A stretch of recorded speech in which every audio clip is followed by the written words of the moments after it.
이사야 61장 이 말씀 통해서 눈물 이런 제목으로 함께 은혜를 받겠습니다. 여러분, 소리 없이 흘러내려서 입 가장자리로 스며들면 약간 시큼하고 짭짤한 투명의 액체, 이것이 눈물이라고 합니다.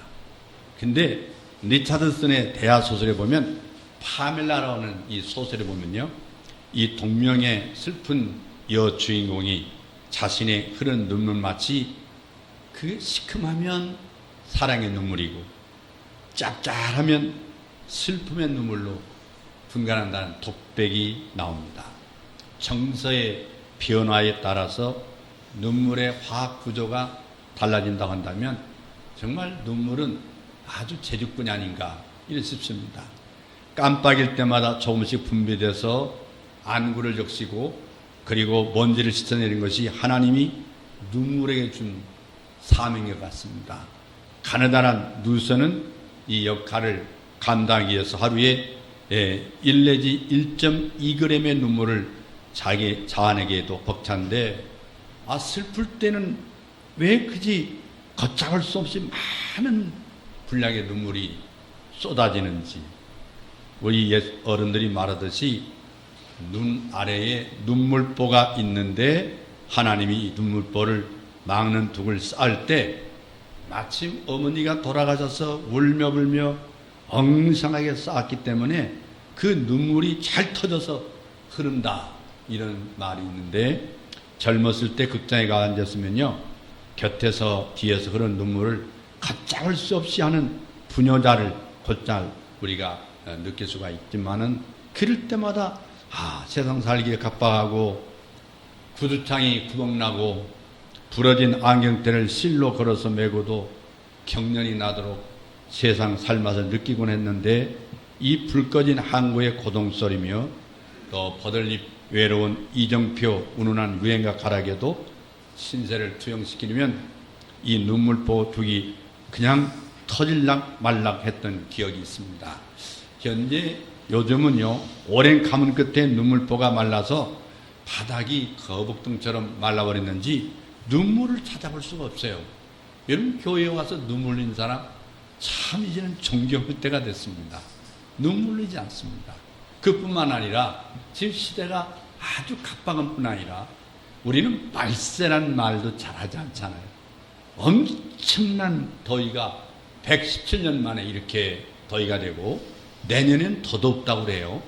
그래서 상당히 지금 이제 지구가 불덩어리가 되고 있는 이쯤에도 우리 기독교인조차도 말세야, 말세, 그 말이 없어진 지 오래된 걸 여러분 느끼지 못하세요?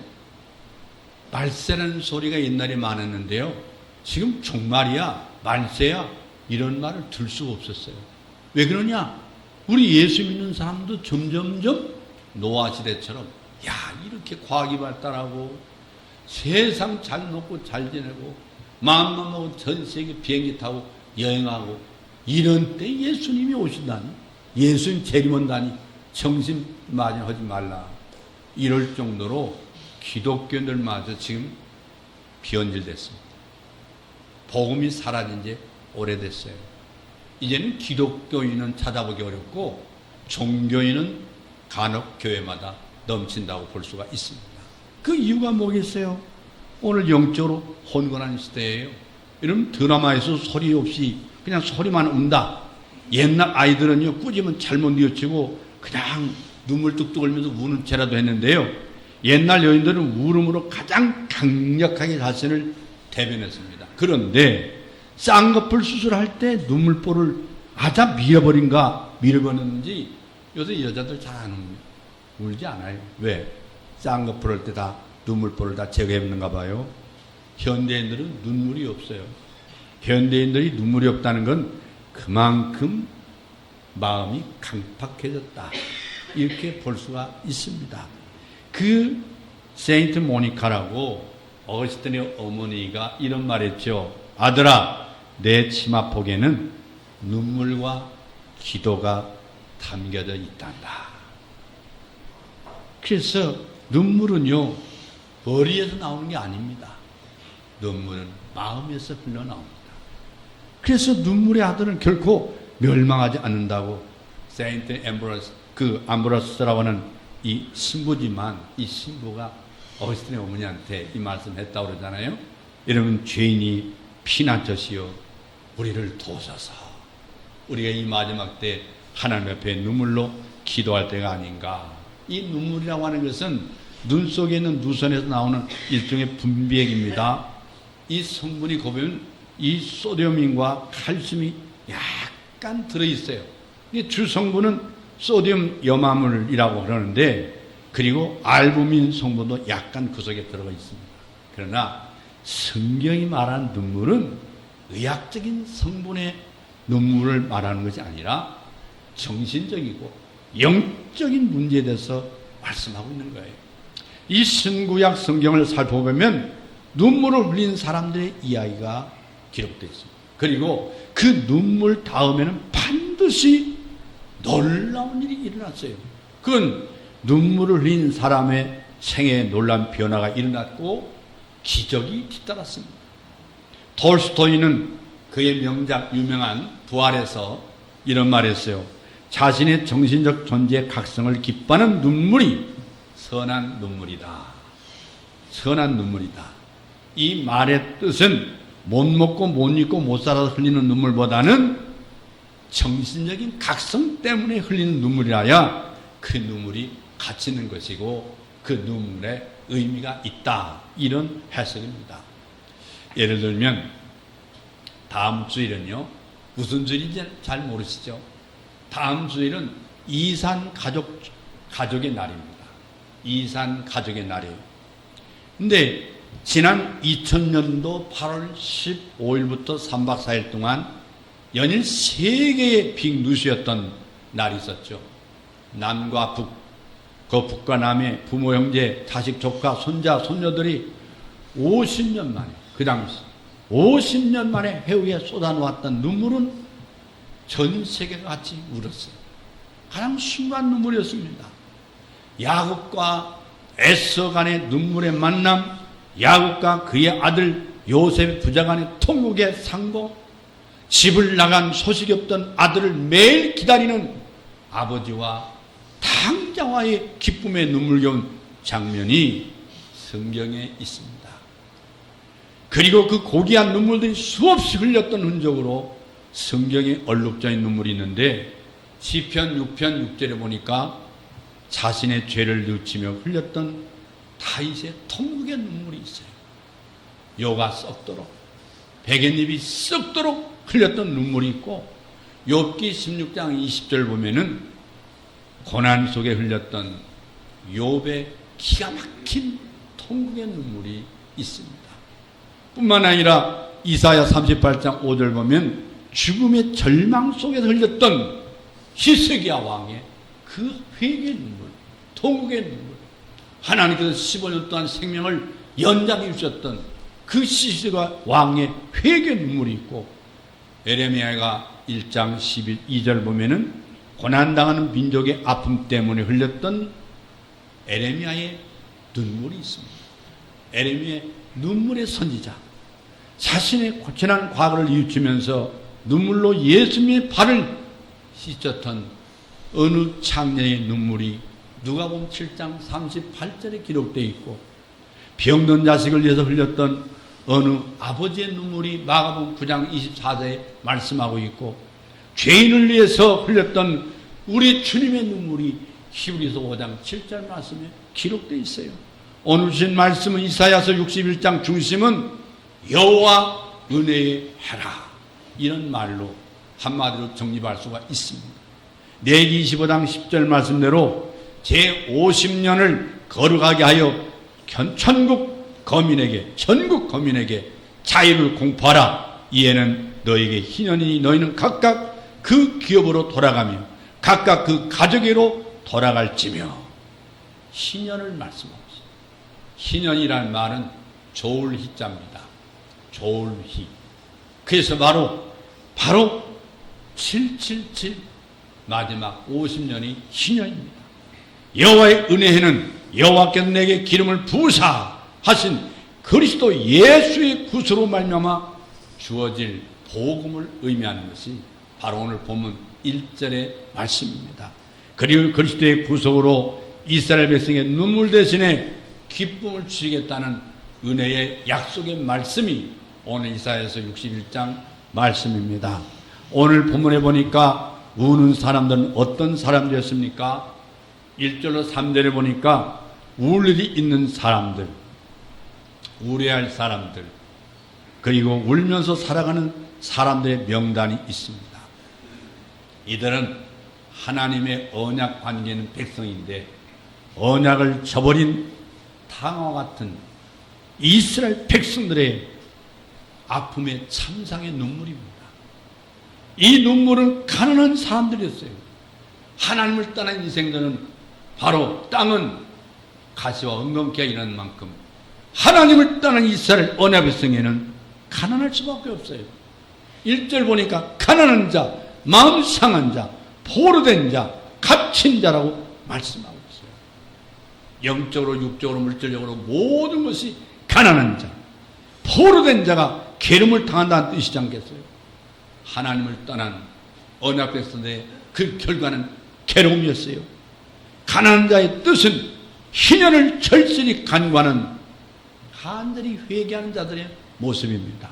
주님은 공생애를 시작할 때 이사야에서 이렇게 기록한 데를 찾으시니 곧 주의 성령이 내게 임하셨으니 한 말씀을 읽으시고 이 글이 오늘날 너희에게 응했느니라 하고 누가복음 4장 17절 이하의 말씀으로 바로 이 말씀이 누구에 대한 예언의 말씀이란 거예요?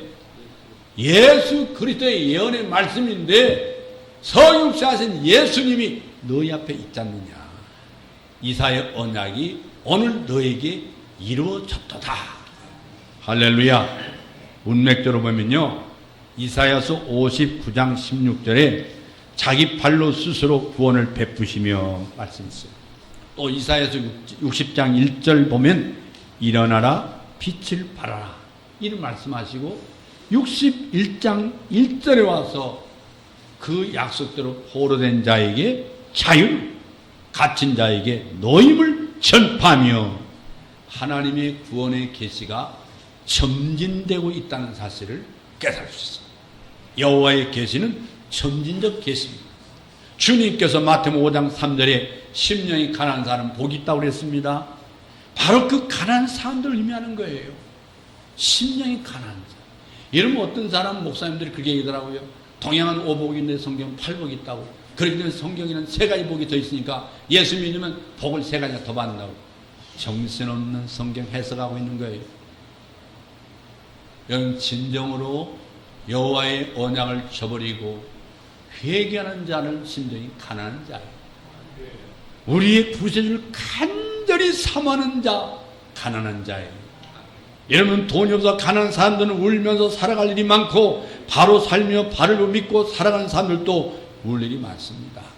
불의와 싸우고 부정과 대결하고 유혹을 무치 누르려면 그 고통이 극대화되기 마련입니다. 그래서 여러분 경건한 사람은 모두 눈물의 사람이었는데 하나님께서 오늘 이 가난한 자는 어떤 가난한 자예요?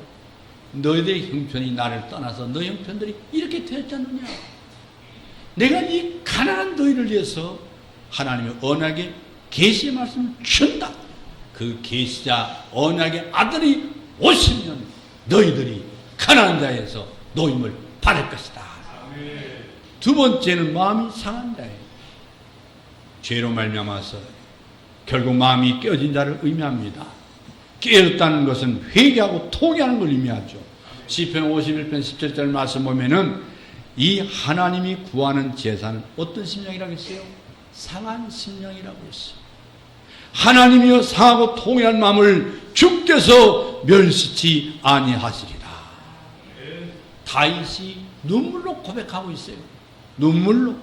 세상에는 힘든 일이 많지만 그 중에 하나가 자기 죄를 회개하고 자신을 깨트린 일이 가장 힘든 일인 거예요.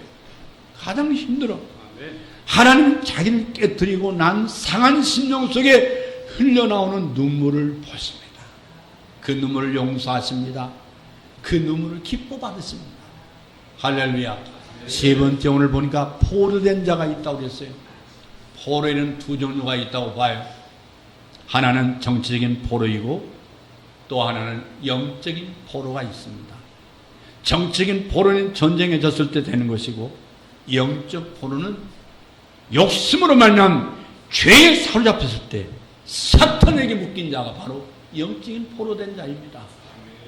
이스라엘 백성들은 정치적으로는 바벨론의 포로였고 영적으로는 죄의 포로였습니다.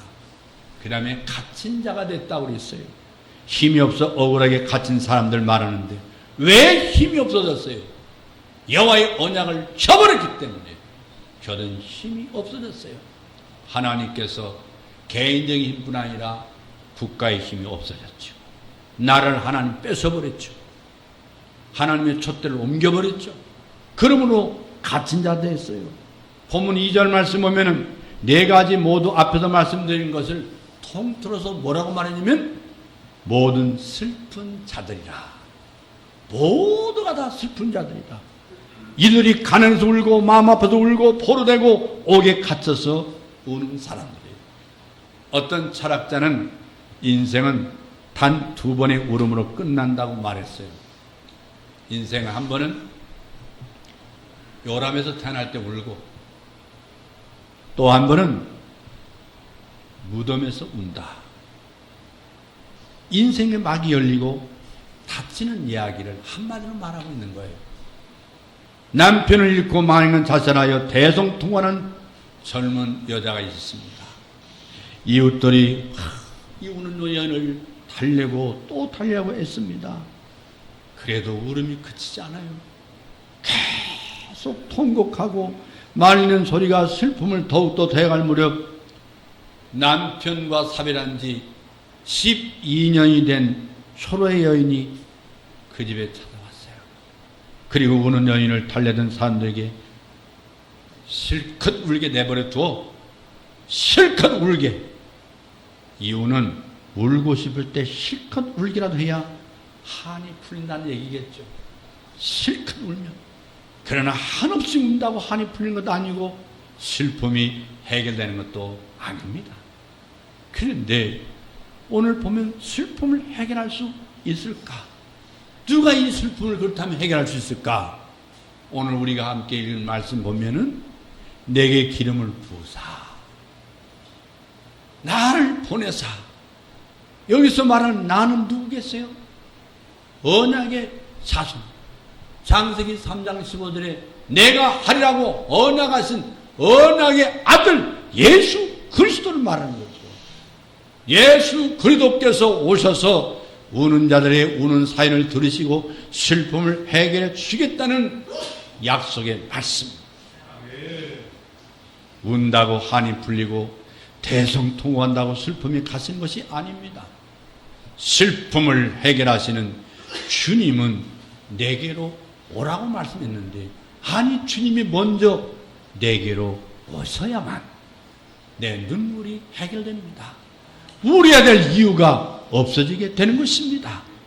우리의 한과 가슴을 도려내는 단 아픔은 메시아이신 예수 그리스도를 내 심령에 모실 때 의로와 상태의 그 시점에 역사가 있는 줄로 믿습니다. 아멘. 요한계시록 21장 4절 보면 모든 눈물을 그 눈에서 씻기심에 다시는 울어야 할 사망도 없고 애통하는 것이나 곡하는 것이나 아픈 것이 다시 있지 아니하리니 시험 것들은 다 지나갔음이라라.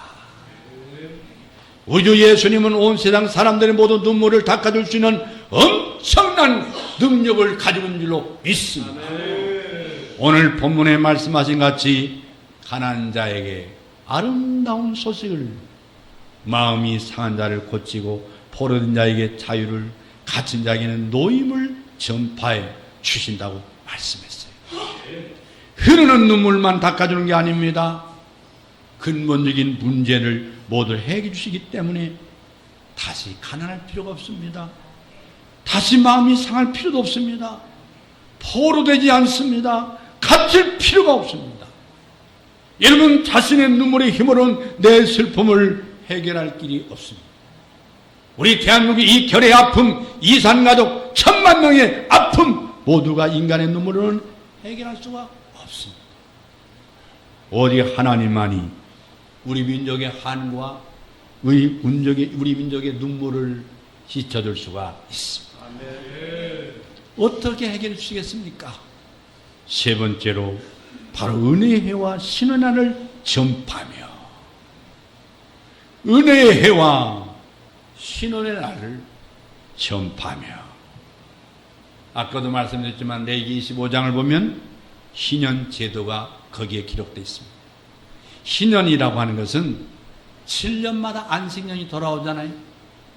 이 안식년이 7번 안식년이 지나면 그 다음에 50년이 되는 해를 희년이라고 말합니다. 그 해는 모든 종들에게 자유를 줍니다. 땅에는 씨를 뿌리지 않고 곡식이나 열매를 거두지 않습니다. 그러니까 모든 사람, 모든 생축, 모든 소산이 자유로워지는 해입니다. 사람도 땅도 자유로워지는 해입니다. 은혜의 해를 말하는 것이죠.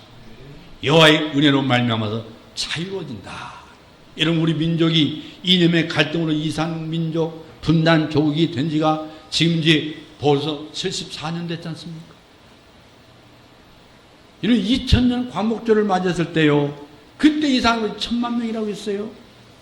근데 거기에 1000만 명 중에 100명, 수행원 30명, 기자단 20명, 단장 1명, 도합 150여 명이 상호 방문해서 가슴에 묻고 살던 그 살부치들이 만났어요. 그러나 이제 아주 작은 물고가 터진 눈물의 상봉 뒤에 조국 통일로 38선이 활짝 열어줄 줄로 믿습니다. 아멘. 눈물 뒤에 7천만 우리 동포들이 덩실덩실 춤을 출 그날이 곧 다가올 줄로 믿습니다. 아멘. 이산가족의 날이 아니라 남북한이 통일의 기념날이 곧 다가올 줄로 믿습니다. 아멘. 영원히 1200만 주님의 자녀들과 북한 지하에 지금도 예수 믿고 있는 성도들, 그리고 해에 있는 성도들의 눈물의 기도 뒤에 통일의 날이 다가올 줄로 믿습니다. 아멘. 반드시 가까이 올 줄로 믿습니다. 아멘. 이 민족에도 희년의 선물인 살부채 만남, 부모 자식 간의 통곡의 눈물, 형제들과의 오로의 끈적끈적한 기쁨의 상봉 뒤에, 기약 없는 이별의 통환의 아픔 뒤에 예수 그리스도의 은혜로 이 땅의 자유와 통일과 의로와 평강과 다시 민족이 둘로 찢어지는 아픔이 없는 영원한 희년이 이루어질 줄로 믿습니다. 예수 그리스도는 우리 민족뿐 아니라 온 세계 만민의 영원한 희년줄로 믿습니다. 아담의 모든 만민들의 희년이 예수 그리스도인 줄로 믿습니다. 누가 이 은혜를 받습니까? 오늘 3절 보니까 시온에서 슬퍼하는 자에게, 예루살렘에서 슬퍼하는 자에게, 바로 성전 대신 예수 안에서 슬퍼하는 자에게, 시온을 떠나지 않고 회개하고 애통하고 간구하는 사람들이 은혜해 주시는 은총을 받는다고 분명히 말씀하고 있습니다. 시온은 예루살렘입니다. 예루살렘을 버리지 않고 떠나지 않는 사람들이야말로 하나님의 기업으로 주신 약속의 땅을 잊지 못하는 애국자들이에요. 비록 바벨론에 붙잡혀가 있어도 시온을 잊지 않는 사람들이야 의로와 해방의 축복에 참여할 수가 있습니다. 이 시온은 바로 예수 그리스도이십니다. 그의 몸이신 교회가 바로 시온입니다. 여기 재단에서 눈물 흘리는 사람들, 슬퍼하는 사람들, 회개하고 애통하는 사람들이 그 끝인 희년의 은혜를 받게 될 줄로 믿습니다. 이 민족이 재단뿐 아니라 산과들, 조국의 소원은 소원인 통일, 꿈에도 소원은 통일을 위해 울부짖는 눈물의 기도에 재단을 쌓은 지가 74년이 되었습니다. 이제부터 우리 민족의 희년의 축복이 열릴 줄로 믿습니다. 아멘. 눈물 뒤에 무엇이 옵니까? 3절 말씀 보니까 무릇 시온에서 슬퍼하는 자에게 화관을 주어 그 죄를 대신하며, 3절에 1절 가난한 마음, 상함, 포로, 갇힌 자와는 극단적으로 대조되는 말씀. 슬픔과 눈물로 인하여 죄를 뒤집어졌던 대신에 화관을 씌워준다 그랬어요. 여러분 꽃 화관을 말하는 거죠. 영광의 관을 씌워준다는 거죠. 희락의 기쁨으로 그 슬픔을 대신하며 찬송의 옷으로 그 근심을 대신하죠. 그대의 의의 나무 곧 여호와의 심으신 바 그 영광을 나타낼 자라 일컬음을 얻게 하신다고 말씀했어요. 할렐루야. 그들을 가리켜 의의 나무라고 말씀하고 있어요. 이들이 바로 의의 나무다. 너희들 나의 의의 나무야. 사랑하는 큰 나무 성도들아, 대한민국 하나님 백성들아, 너희들은 여호와의 의의 나무니라. 바로 의의 나무 곧 여호와의 심으신 바 그 영광을 나타낼 자라 일컬음을 얻게 하려 하심이라고 오늘 말씀하고 있습니다. 이는 60장 21절에 보면 내 백성이 다 의롭게 되어 그들은 나의 심은 가지요 나의 영광을 나타낼 것인즉 하는 말씀과 부합되는 말씀이에요. 여호와의 심은 바라는 말씀은 하나님의 구속사역을 목적을 나타내고 있는 말씀이에요. 하나님이 구원하시겠다고 하나님 백성 삼으신 하나님이 백정함을 입은 의의 나무, 바로 우리가 주님의 의의 나무인 걸 믿으시길 바랍니다. 이들을 의롭게 되어 이것이 어떻게 가능해지는가를 나타내는데 영광을 나타낼 자라. 이 말씀은 구속사역의 목적은 바로 너희들은 영원히 나를 찬송할 자라. 나의 영광이로다. 할렐루야. 여러분, 그들에게 자격이 있어서가 아닙니다. 내가 자격이 있어서 예수 믿은 거 아닙니다. 내가 예수 믿는 것은 전적인 하나님의 사랑입니다. 여호와의 은혜인 줄로 믿습니다. 여러분은 예수 그리스도 말미암아 의롭다함을 얻었기 때문에 가능해짐을 믿으시기를 바랍니다. 이것이 여호와는 은혜 우리에게 가져갈 목적인 줄로 믿습니다. 지나간 74년 동안 우리 민족이 회개의 죄를 뒤집어졌지만 이제는 그의 화관을 씌워 주신다고 말씀했습니다. 화관은 아버지 품 안에 더러운 탕자에게 씌워는 가락지와 같은 존귀와 영광의 상징입니다. 슬픔 대신에 희락을 주십니다. 이제 더 이상 얘야 못 간다, 나하고 같이 살자, 오빠 가지마, 엄마는 어떻게 하고 통과하는 소리를 다시는 듣지 않게 하실 것입니다. 근심 대신 하나님은 찬송을 주신다고 말씀했어요. 오늘 10절 말씀대로 구원의 옷을 입히시고 의의 겉옷을 입히시고 신랑 신부처럼 아름답게 단장해 주신다고 말씀했습니다. 은혜의 해로 말미암은 기쁨과 즐거움과 찬송을 하나님 옷 입혀 주실 것입니다. 어때 이렇게 기뻐하고 즐거워하는가? 이는 그가 하나님이 구원의 옷으로 내게 입혀 주셨기 때문이라고 말씀하고 있어요. 여러분 기쁘지 않습니까? 오늘 나의 구원의 확신이 있다면 이 약속은 바로 나에게 이루어진 약속이에요. 궁극적으로 주님의 재림하심으로 완전한 구원이 완성될 줄로 믿습니다.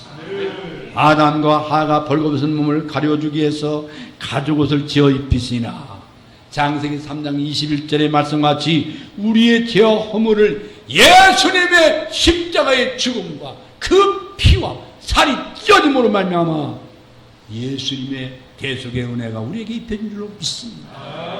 여러분 10절 말씀은 대저 우리의 의는 다 부정한 자 같아서 우리의 의는 다 더러운 옷 같으며 우리는 쇠뺨이 잎사귀 같으므로 우리의 죄악이 바람같이 우리를 몰아간다고 64장 6절 말씀에도 기록되어 있습니다.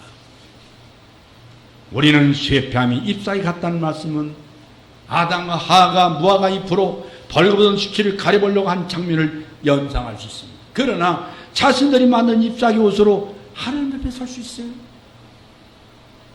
이처럼 우리의 의는 더러운 옷과 같다고 스가랴서 3장 1절로 4절에서 말씀하고 있어요. 우리 인생이 가지고 있는 옷이 하나님 앞에 어찌 의가 될 수 있겠습니까? 이를 의의 가시로 덮어주심으로 더러움을 가려주셔서 우리로 하여금 베드로가 말한 대로 제사장의 직무를 감당케 해주시는 은혜를 주신다고 말씀했어요.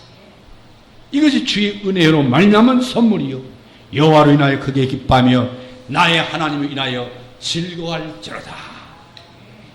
결론적으로 나의 슬픔, 우리 민족의 아픔을 근본으로 해결해 주신다는 말씀이에요. 머리에는 화관을 씌워줄 것이고 마음속에는 기쁨이 넘치게 할 것이고 입술에는 찬송이 떠나지 않고 영적으로는 의의 옷, 구원의 옷을 입혀주시고 가장 보석으로 우리를 단장해 주신다고 말씀했어요. 이런 눈물 뒤에는 하나님의 축복이 따라옵니다. 우리의 죄에 대하여 슬퍼한 사람에게 이 축복을 주실 줄로 믿습니다. 하나님이 준 줄로 믿습니다. 우리 하나님은 슬픔을 지나가게도 하시지만 여러분 고난을 막아주시고 승리의 다리를 놓아주시는 하나님 우리 사이의 중보자이십니다. 우는 자에게 화관과 구원의 옷을 입혀주십니다. 할렐루야. 기도하겠습니다.